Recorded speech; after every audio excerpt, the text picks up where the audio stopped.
Yo, Lord Roll aka Mega Blitz. Today's video, we're going to be talking about Block Lax Quad Snorlax Stall. Now, I'm really excited to talk about this deck list because I feel like it has a very interesting place in the format heading in to the 2024 World Championships. But before we jump in to that deck list, don't forget to leave a like, smash the subscribe button, especially when enjoying the content I've been making so far here on the channel. Now let's jump right in to that deck list. Alrighty, here at that deck list, Block Lax, of course, with 4 copies of the star of the show, Snorlax, with that ability Block. As long as Pokemon is in your active spot, your opponent's active Pokemon can't retreat. Now, this deck has always been in a very interesting place. It kind of comes in and out of the format, being in the top 10, top 7, but then falling back out every once in a while, depending on where the meta is. And that's not necessarily a bad thing, but this card has gotten really good since we've gotten a lot of extra tools for the deck here. Things like Handheld Fan. If the Pokemon this card is attached to is in the active spot and damaged by an attack from our opponent's Pokemon, you may move an energy from the attacking Pokemon to one of your opponent's bench Pokemon. So, being able to push some energies around can be very helpful, especially against decks kind of like Lugia, where they're trying to put, 4 or 3 energies onto one Pokemon. Being able to push those energies to Pokemon they might not want those energies attached to can be very helpful. And of course, getting Accompanying Flute being a great item. Playing 4 copies of this card, reveal the top 5 cards of your opponent's deck. You may choose any number of basic Pokemon you find there and put this Pokemon onto their bench. Your opponent shuffles the other cards back into the deck. So being able to look at the top 5, maybe pull out that Manaphy or that Squawk ability or the Lumineon, something that you can pull up to that active spot and kind of trap there with that block ability, and then use other cards to slowly mill them out and disrupt the game. Things like Misfortune Sisters, being able to look at the top 5 cards of your opponent's deck, discard any number of item cards you find there. Also cards like Eerie to be able to shred that hand of any sort of switch effects or anything like that. Your opponent reveals their hand and you might discard up to 2 item cards you find there. And then of course just some extra support, just trainers and things like that. Of course, we're trying to be behind on prize cards so we can use our 4 copies of Counter Catcher. We're trying to also use things like Temple of Sinnoh to really help us with that Lugia matchup, Giacomo to help us in that matchup as well, and things of, well, like pushing Mist Energy, because Charizard EX and other decks do play that card, and it's very helpful against like the Dragapult matchup, playing that Neo Upper Energy. So we're really trying to hone in on that block ability, having things like this Mimikyu with Safeguard for specific scenarios if we need it, and then of course trying to win the game with that Jealousy Singe if we can, with that Chi-Yu EX. So this deck really trying to disrupt the opponent, make it really difficult for them to play the game, making it really hard for them to be able to pull off any attacks and take multiple prize cards to win the game. So we're slowly trying to just mill them out with that block Snorlax in the active spot, and then using things like Misfortune Sisters, that Chi-Yu with Jealousy Singe, and things like that. So now let's jump right in to that gameplay. Already here at that gameplay, Block Lax here. Now we are really trying to go second. We really want to be able to use supporters here as much as we possibly can, trying to find things like that Arven and try to get set up as fast as we possibly can, trying to establish that block ability as quickly as we possibly can, and trying really hard to kind of start establishing that control element over the game. So of course we're going to have a Snorlax up here in the active spot to start us out. Pretty good starting here, and we're going to be playing against Gardevoir EX. Now there's a very interesting matchup because they can do quite a bit of cool things in this matchup here, putting themselves in a situation where they can kind of like counter our counter almost in a way, depending on the exact board state that they have. If they have, I believe it's 2 Ralts with the teleportation burst, and I think a Klefki, and then a Gardevoir EX, they can almost counter our counter and just keep teleportation burst over and over again to slowly KO our Snorlaxes, but our opponent does not seem to be able to have that exactly at their disposal here.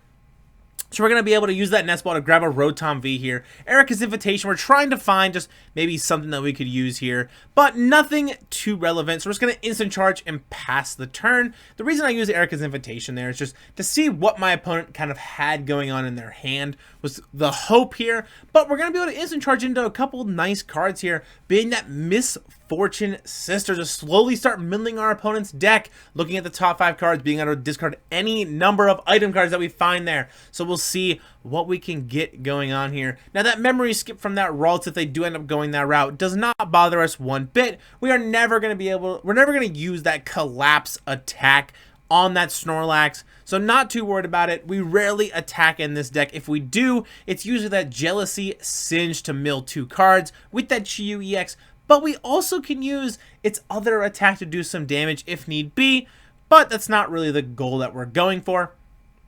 So our opponent here just going to use that memory skip, choosing that collapse attack. So we cannot use collapse next turn.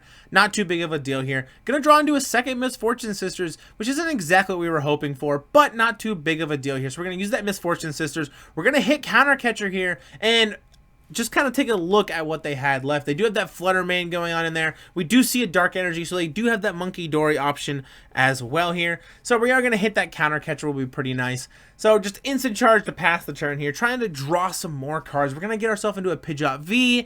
You know, we're going to get ourselves into Pokégear. So hopefully next turn, we can use that Pokégear to find ourselves Arven, to find our Forest Sealstone, to really start setting up this game. We can use that Pidgeot V to attach the Forest Sealstone, and then have that Vanishing Wings loop, so we can never deck ourselves, because Vanishing Wings allows us to put the Pidgeot and all cards attached to it back into the deck, to shuffle it back into the deck. So we do have that option to pretty much never mill ourselves, really, which is very nice. So our opponent here just gonna pass turn, not electing to use that memory skip there. Doesn't really matter if they do or not. We can always just penny and pick up that Snorlax. That 10 damage is not gonna get them anywhere. We're gonna use that Pokégear, whip on the Pokégear, unfortunately here, but we're gonna be able to use that Misfortune Sisters, hit the Buddy Poffin, and then we're going to be able to bench the Chi-Yu, attach that Fire Energy. I'm just trying to thin my hand a little bit and trying to just kind of stop us from a tough Iono potentially. So we're going to instant charge here, getting ourselves into 2 more Block Lax.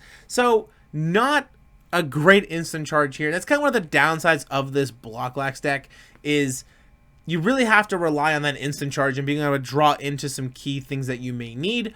But nonetheless, we're kind of worried about an Iono was the play there. Benching that Chi-Yu, attaching, you know, that Fire Energy, because if they do end up KOing our Snorlax potentially, well, we might want to be able to put up that Chi-Yu so we can retreat out of it, be able to penny it up potentially or something of that nature. So we're going to have to see what we got cooking up the next turn here. They're going to memory skip for another 10, choosing that collapse attack. We're going to bench a Snorlax here. We're going to be able to bench a second Snorlax if we want it, but I'm just going to instant charge, draw 3, get a Boss's Orders, another Counter Catcher, and that Eerie's going to be really cool in this matchup, because we're going to be able to potentially look at our opponent's hand and maybe even find some like rare candies, or maybe some like super rods or anything of that nature. Or if we don't end up hitting any items, not too big of a deal, we'll be able to gain that knowledge, which is very helpful. Being able to gain the knowledge of what our opponent has in our hand is always a good thing. So we're going to use that Eerie here, whiff on it, but we see that Gardevoir EX,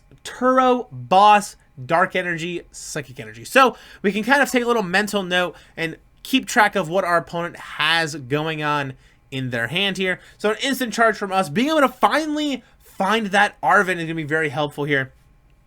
They're going to attach another energy to that Ralts here. Turo, pick it up. Very nice play from them, being able to attach that energy. Turo, pick up the Ralts. So all those Psychic Energies go to the discard pile, because Turo does pick up any Pokemon, but all attached cards go to the discard pile. So being able to set themselves up in a position where they can start attacking once they get into that Gardevoir EX, to be able to use that Psychic Embrace to put some energies onto their Pokemon to start taking some prize cards here. Now, we end up getting into a penny here, which isn't great for us. We don't really care too much about that. So we're going to use the Arven here, Accompanying Flute in that Forest Sealstone. Attach the Forest Sealstone to the Rotom V, Accompanying Flute, get that Manaphy, put the Manaphy on the bench, and we're not in a bad spot, because if they take a KO on this Snorlax, or even just any one of our Pokemon, we can start using our counter catchers, which is exactly what we want. We want to be behind on prize cards, so we can use those counter catchers to kind of manipulate the board state to where we want it, being able to pull Pokemon up into the active spot to kind of trap it up there with our block ability from that Snorlax. So Our opponent here going to bench another Ralts, trying to find themselves into that rare candy, or maybe even a Curlia so they can start evolving their Raltses here. But we're in a pretty solid position, being able to keep instant charging, to keep finding us some decent cards here. So we're going to boss doors, we're going to pull up that Manaphy here, and then I'm in a position where I can just instant charge, I can pass, I can bench another Block-Lax, I can Nest Ball for another Snorlax if I really want. Trying to see here that Sandshrew is going to be any helpful, but I'm not too sure it's going to be the greatest card in this matchup. So I can instant charge here, and we're saving that Forest Seal Stone, which it could be a little bit of a risky play, because if I don't end up using the Forest Seal Stone before my Rotom gets KO'd, I don't really get to use it ever again. So a little bit of a risky play here, keeping that Forest Seal Stone unused on our Rotom V, but I'm in a position where I can just use Iono and then start Alchemy, find whatever card I really want. So we're going to have to see here. They're going to boss up our Rotom and retreat out of that Manaphy into the Screamtail here. Now, do they have Rare Candy into that Gardevoir to Psychic Embrace? And they don't. So maybe they could have saved that play for later on. But we're going to Penny, pick up our Rotom here, bench the Pidgeot, bench the Rotom, attach the Forest Seal Stone to the Pidgeot here.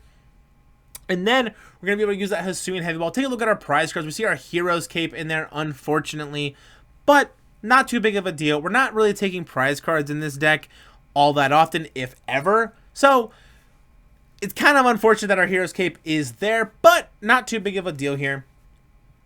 Instant charge, pass the turn of back. You're going to get into that Cornerstone Mask Ogerpon EX. It's pretty okay of a card in this matchup. Very helpful into the Drifloons and the Screamtails, being able to kind of just be a big chunky hitter, which can be pretty nice, but it is weak to Psychic, so not super ideal. But we're in a pretty solid position. We have a very nice hand size here. But we're going to play the Iono, just put all the cards back to the bottom of the deck, and I want to try to speed up this game a little bit. That's why I played the Iono. A little bit of a risky play, but I wanted to play the Iono because my opponent doesn't have anything going on, and I'm kind of in a position where I was going to eventually deck myself if I didn't do something. So we're going to play the Iono there, shuffle all of our hand to the bottom of the deck. So we also could have attached that handheld fan there, but we got that off the instant charge, so maybe not, I believe. So the handheld fan is very nice, especially in certain matchups. In this matchup, it is pretty helpful because if you attach it to the Snorlax and they take a KO on it, you can kind of move energies around, putting them on things like Manaphy, something they can't attack with, which can be pretty helpful in a situation like for us, where we're trying to manipulate where their energy is going, especially with a deck like Gardevoir, where they're using that Psychic Embrace ability to put energies to different Pokemon to try to take big knockouts with Screamtail and Drifloon and things like that. So they're going to use the Iono here. They're going to be able to find that Curlia and a second one to be able to start using that Refinement ability. So Refinement, pitch a Psychic Energy, draw 2. Gonna be able to use a second Refinement here. Gonna be able to pitch the Temple of Sinnoh to draw 2. Makes sense, don't need a Temple of Sinnoh because you can't bump up my Temple of Sinnoh with your own Temple of Sinnoh. So gonna start using that Psychic Embrace here, putting some energies to that Screamtail and trying to take a KO here, potentially on our Pidgeot V maybe. We're gonna have to see what they've got cooked up for this turn. They could have potentially attached one more Psychic Energy to that Screamtail, but they're going to use that Roaring Scream here, putting 200 damage counters on that Rotom V. So they could have really just attached another energy and then got rid of our Pidgeot V and our Forest Seal Stone, shutting off that Vanishing Wings and shutting off that Forest Seal Stone usage. But they maybe thought that the instant charge drawing cards for us and stuff was a bit of a more priority for them. So we're going to use that Forest Seal Stone here, Vanishing Wings, put the Pidgeot V and stuff back into the deck, use the Arven here to be able to find Nest Ball and Handheld Fan, be able to Nest Ball here, finding ourselves potentially a second Rotom V, which is exactly what we're going to grab. Second Rotom here, Handheld Fan, 2 either the Snorlax or the Rotom. Both are fine options. Just using the Handheld Fan is very helpful, especially when you're trying to just manipulate energies on their side of the board. So we are going to put that handheld fan on that Snorlax, trying to save the Rotom from having anything on it. Maybe put the Forest Seal Stun on it or something if we have to. So we're going to instant charge here, getting into Cyllene, Nest Ball, Temple of Sinnoh. So Temple of Sinnoh is basically a dead card now in this matchup. I kind of just played it to get it out of the hand and not have to worry about anything. Maybe saving them from playing an Artisan or something like that. But we also have Temple of Sinnoh for the backup. Let's say if they do bench an Artisan, well, I can just bump it with Temple of Sinnoh. Of course, after we use Artisan ourselves. But we're going to have to see what they cook up here. Earthen Vessel, Pitch, Nest Ball for Dark Energy, Psychic Energy here. Going to be able to Refinement away a couple things. Going to Refinement away that Psychic Energy to draw 2 cards. So they still have a second Refinement. They're going to attach the Dark Energy to the Manaphy. We're going to have to see if they're going to have a second boss here. Maybe boss pull up that Rotom or pull up the Chi-Yu here, going into that Scream Tail to try to take a key KO. Maybe trying to speed up this game a little bit for them. But they're going to rip that Iono instead. And I don't believe that they are playing that Prime Catcher. They're probably playing either Unfair Stamp or that Hero's Cape. So they're just going to pass to us here. We got our third Snorlax we could bench potentially here. Got that Team Yell's Cheer, being able to shuffle any 3 combination of supporters from our discard pile back into the deck.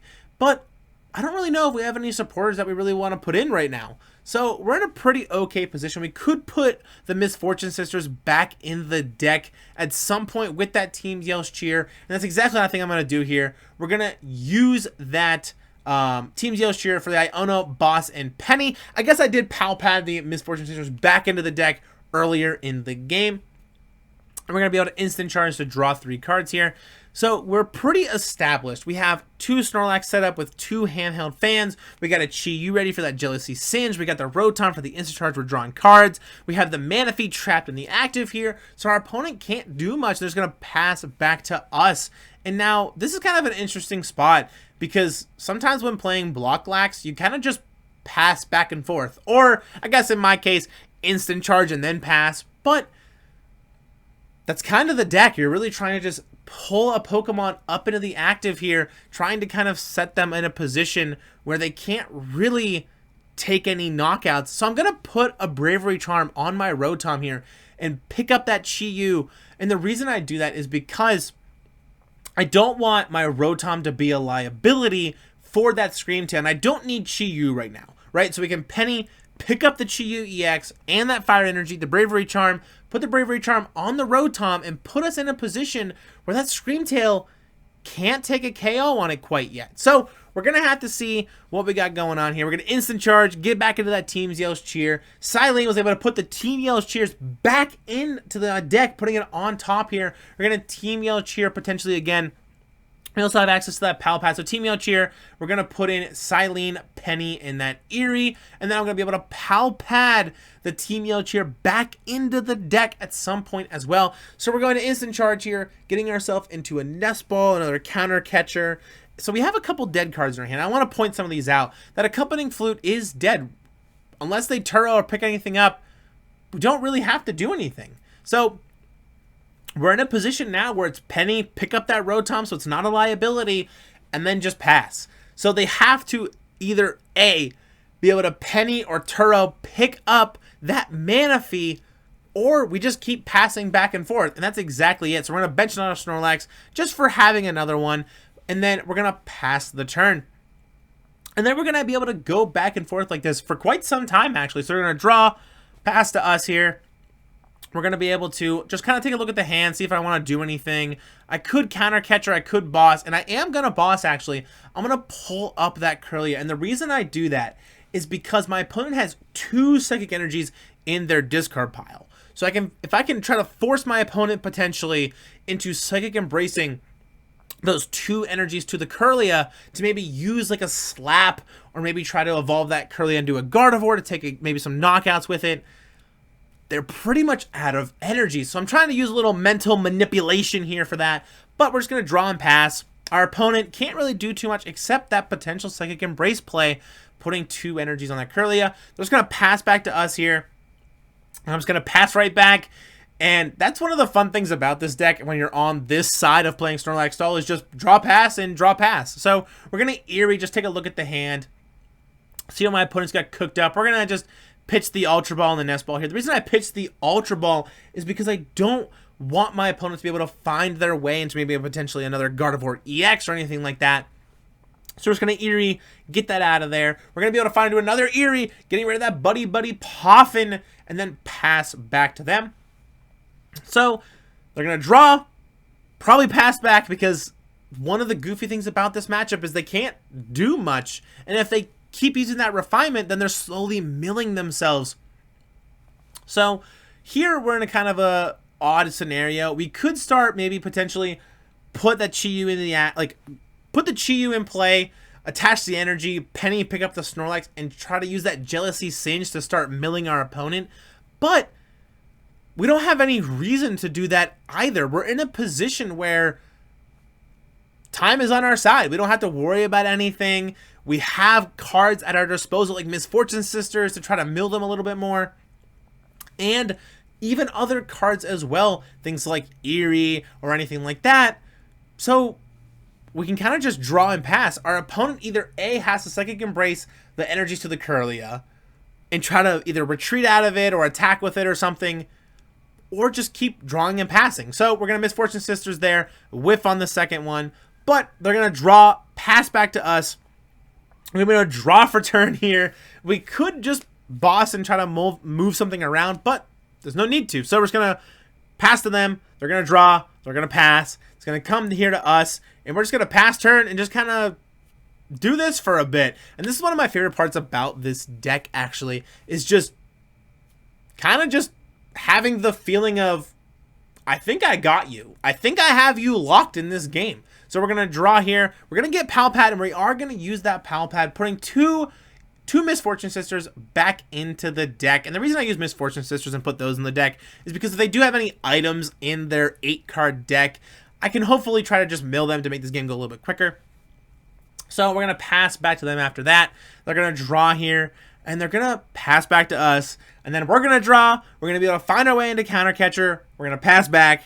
They're going to draw, and they're probably going to pass back. So one of the kind of frustrating things when playing against this Snorlax Stall matchup is the feeling of not being able to do a lot of anything, which does not feel great on their side. And I have played against Stall, and it does not feel good. But Stall truly is in such a great position in the format going forward, I believe, especially for Worlds, with things like Charizard coming back and other decks like that, like Lost Box, where they're trying to use that Dusclops and basically KO their own Dusclops or Dusknoir. That activates your counter catchers and things of that nature. So I think Stall is in a really good position going forward into the Worlds meta because of that reason. With the cards coming out and that Shrouded Fable and stuff coming out, I think Blocklex has the potential to do really well at Worlds and perform very well, just because of the fact that Charizard might be making a huge comeback, and Snorlax's best matchup is Charizard. So now our opponent is down to 2 cards left in deck here. So we're going to bench that Chi-Yu, be able to Penny pick up the Snorlax, attach to Fire Energy, Jealousy Singe, mill 2 cards, get them to 0 cards in deck, pass to them, and boom, winning the game with that Snorlax Stall deck, milling out our opponent here, really showcasing that Snorlax Stall has what it takes to not only win against one of the better decks in the format, being that Gardevoir EX, but like I said, going forward, I believe that Stall really is well positioned going into the Worlds format. With that best of 3, you only have to win that first game, and Blocklex is probably the most consistent it's ever been, with cards like Accompanying Flute and Handheld Fan to really just push this deck even further. And then with Charizard literally potentially being the best deck to play going into Worlds, Charizard does not have a good time into that Blocklex. So now let's jump right in to that outro. Alrighty, that's gonna do it for today's video, and those are the reasons why I really believe that Blocklex is well positioned for Worlds. Now, let me know down in the comments below if you guys are Blocklex enjoyers, or if it's your least favorite deck, like a lot of other people that I know. Personally, I really enjoy Block Lax, and I really do enjoy playing it. It's a very different style of gameplay in the Pokemon trading card game, and when pulled off correctly, it's a very powerful deck. And while you're down there in the comment section, I'll also make sure to put the deck list in the description below, so you guys want to try it out for yourself, you'll be able to. If you enjoy the content I've been making stuff for the channel, don't forget to leave a like, smash the subscribe button. I really would appreciate it. And I'll see you all in the next one. Peace!